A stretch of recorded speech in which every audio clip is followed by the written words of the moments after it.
Rejoignez dès à présent la grande famille des abonnés de votre chaîne Sika TV sur les réseaux sociaux. Sika TV, le vrai visage de l'actualité en Afrique, est en direct et en replay sur YouTube. Abonnez-vous et cliquez sur la cloche de notification pour ne rien rater. Nous sommes également présents sur Facebook et sur Twitter.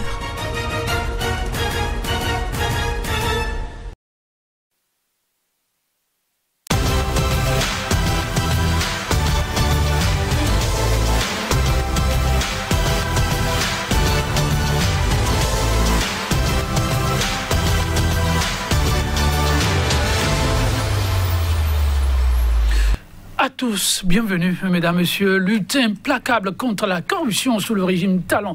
Faut-il maintenir ou changer de cap? Et oui, c'est la question qui taraude bien des esprits ces temps-ci au regard des actes de prévarication et de corruption qui se suivent presque à la chaîne. Le dossier ANAT encore tout fumant et voilà que s'invite au registre des dossiers à scandale l'affaire de 322 millions de francs CFA à la douane béninoise et celle de près de 260 millions de francs CFA à l'ORTB, l'Office de radio et de télévision du Bénin. Inutile de rappeler l'affaire Carlos Adomano ou disparition 2 milliards de francs CFA à la DGI, la Direction Générale des Impôts. Tout ceci au nez et à la barbe du grand gendarme de l'heure, la Criette, la Cour de répression des infractions économiques et du terrorisme. La corruption en mode résurgence au Bénin. La Criette, dépassée, tel est le thème en débat ce jour. Nos invités, un analyste et un politique. Mais avant de les retrouver, votre page consacrée à la une des journaux.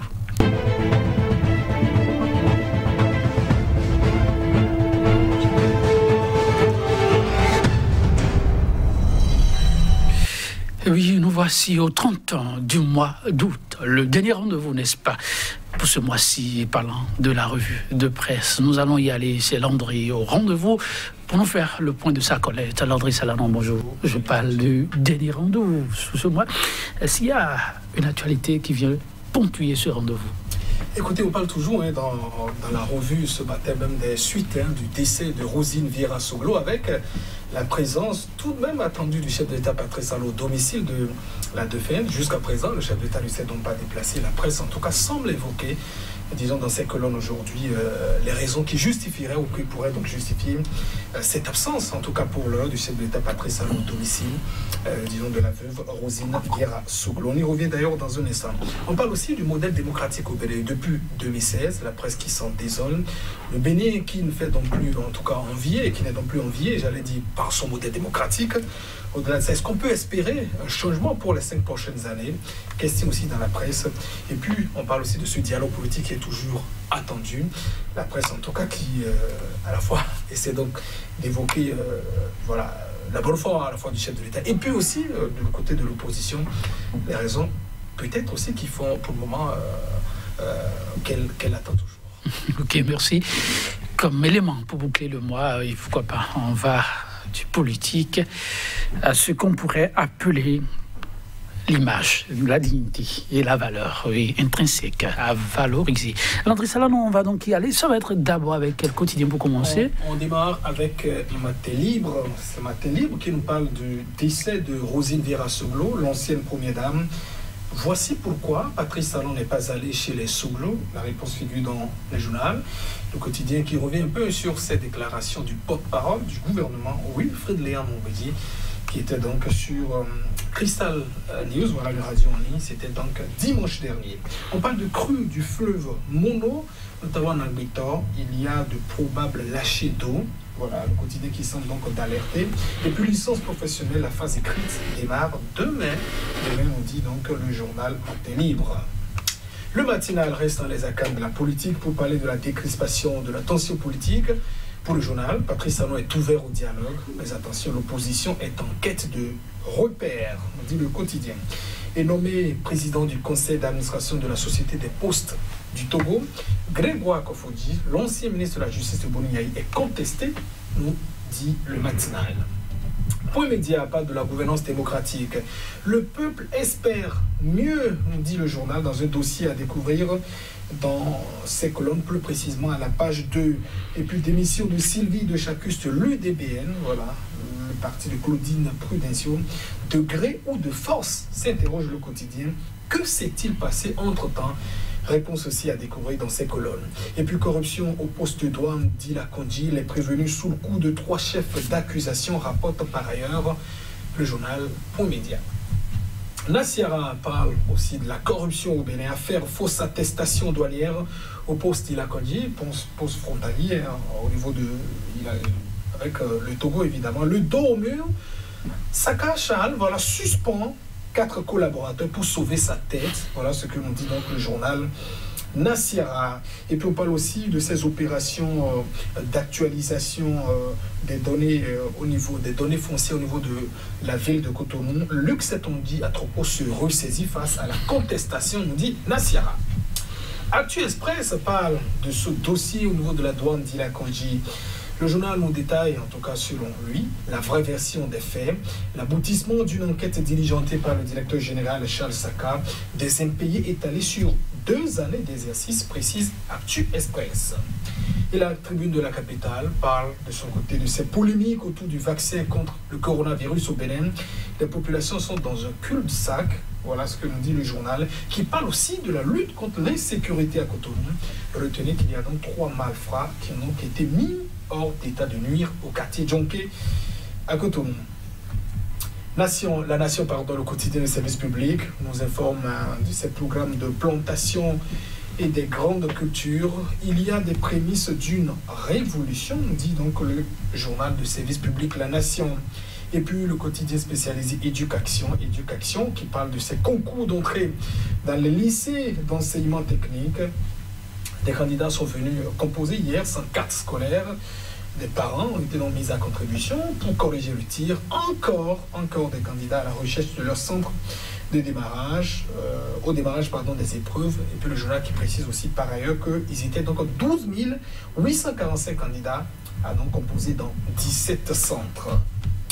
Et puis l'économiste qui est aussi un autre quotidien spécialisé, chambre consulaire régionale de l'UEMOA, l'Union économique et monétaire ouest-africaine. Le financement des PME et PMI préoccupe la commission technique des politiques communes. Et puis activités économiques en 2020, plus de 2 millions de Béninois disposent désormais d'un compte bancaire.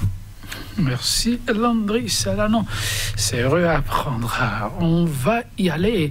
Matin libre, pourquoi pas encore une polémique autour du décès de l'ex-première dame, la toute première de du renouveau démocratique. Pourquoi Patrice Talon ne s'est-il pas rendu au domicile de la défunte? Le 25 juillet dernier, Rosine Vieira-Souglo rendait donc l'âme et depuis c'est donc un balai incessant tout de même au domicile de la défunte, ici même à Cotonou. On rappelle que son mari lui est donc pour son check-up à Paris, dans l'Hexagone. Il avait donc bougé. Et même l'ancien président nigérien Olusegun Obasanjo s'est donc rendu au domicile de la défunte pour présenter ses condoléances. Anissé Souglo, on sait qu'ils font partie aussi de ce forum des anciens chefs d'État. Et beaucoup qui se posaient des questions. Pourquoi le chef d'État Patrice Talon, lui, pour le moment, ne s'est donc pas rendu? On rappellera que Bouli Yahi aussi à Paris s'est donc rendu au domicile de la famille Souglo pour présenter également ses condoléances. Voilà. Et jusqu'à présent, le chef d'État Patrice Talon ne s'est donc pas déplacé. Matin libre, qui a donc pu tirer les raisons de cette absence tout de même pour le moment du chef d'État Patrice Talon au domicile des Souglo, disons de cette interview donnée par le porte-parole du gouvernement. C'était donc sur Crystal News dimanche dernier, une radio en ligne dont le promoteur vigile à Roncel, Wilfried Léon Moubedi, qui a donc apporté certaines clarifications sur cette absence du chef de l'État pour le moment. Il rappellera que au décès Patrice Talon a donc présenté ses condoléances à la famille à travers donc un message qu'il a d'ailleurs posté sur sa page Facebook. On a lu pour saluer la mémoire d'une vaillante dame et aussi présenter ses condoléances à la famille Souglo.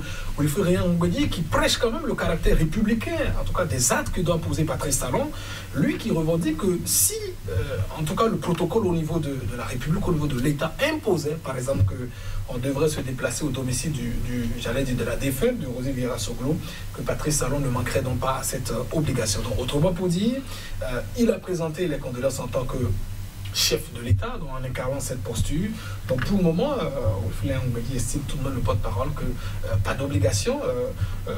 Donc ici, il n'y aura pas de rigueur à tenir pour le moment à Patrice Talon. Sauf que le journaliste, en tout cas, rétorquera en disant, contrairement aussi aux autres. Je ne veux pas aller faire allusion à Boliaï.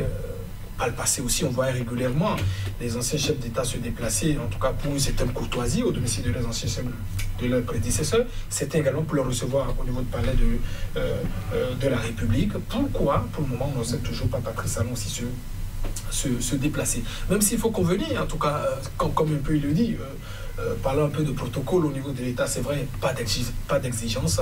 Mais vous savez, au-delà aussi de ça, il s'agit quand même d'une ancienne première dame. Il est vrai, Patrice Talon, en tant que chef d'État, a pu présenter donc ses condoléances en tant que président de la République à travers un message.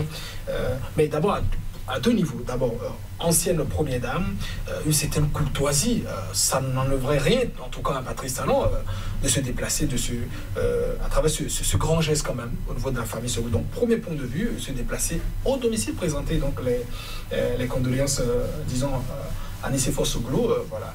Et aussi aux enfants de la défunte. Et deuxième niveau, quand on sait aussi un peu les affinités qui lient quand même la famille Soglo à la famille Talon, même si on sait aussi qu'au fil des années, les relations se sont un tout petit peu brouillées. Je crois aussi que du deuxième point de vue, au regard aussi de ces relations entre ces deux familles, du point de vue à la fois aussi, je dirais, de la courtoisie, de la bienséance, en tout cas, d'une certaine prestance, d'une certaine bonne image, cela ne coûterait aussi rien au chef de l'État Patrice Talon aussi de se déplacer au domicile de la défunte, voilà, des familles Soglo, et aussi présenter la famille Alice Faute de Soglo. On ne va pas refaire l'histoire, on sait aussi tout le rôle qu'il a pu donc jouer pour sa réélection, pour son élection d'abord, j'allais dire en 2016, c'est vrai pour la réélection en 2011, voilà, la réélection était déjà donc brouillée, mais et surtout en cette période beaucoup plus où on attend quand même des gestes beaucoup plus forts, c'est vrai, d'aller beaucoup plus à la réconciliation. Ce sera quand même des images beaucoup plus fortes, à la fois pour faire un peu taire les polémiques et aussi donner un certain cap, j'allais dire, à la réconciliation qui est donc attendue. Même si vous savez, la vraie guerre aujourd'hui c'est situé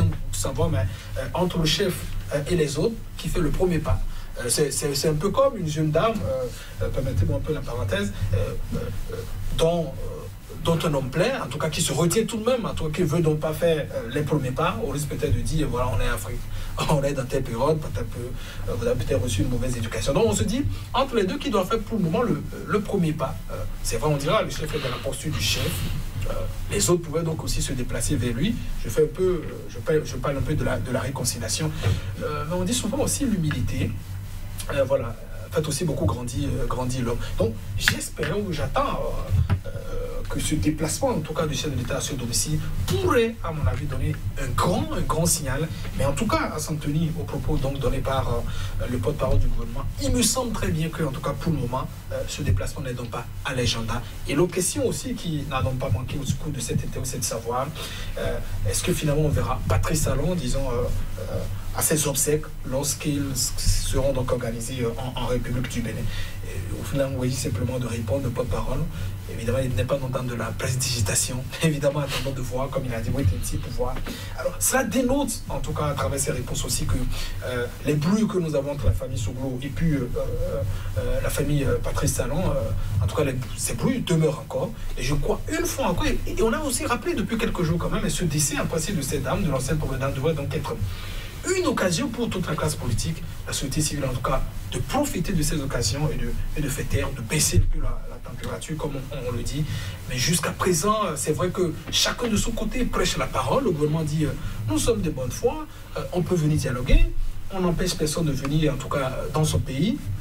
Et aussi, de côté de l'opposition, elle est craintive, elle a peur parce qu'il y a des décisions, j'allais dire, de justice aussi qui planent sur certains de ces acteurs. Finalement, si nous laissons cette occasion, l'une de ces belles occasions passées, je veux parler de ces innovations, peut-être encore qu'on n'aura plus d'autres, en tout cas, j'allais dire une autre occasion qui pourrait donc fédérer davantage tous les Béninois. Et ce serait peut-être en ce moment beaucoup plus dommage pour le pays. Merci à vous, Landry Salanon. Chez téléspectateurs, oui, on s'en arrête là. Mais oui, l'aventure va se poursuivre demain avec le nouveau mois. À demain.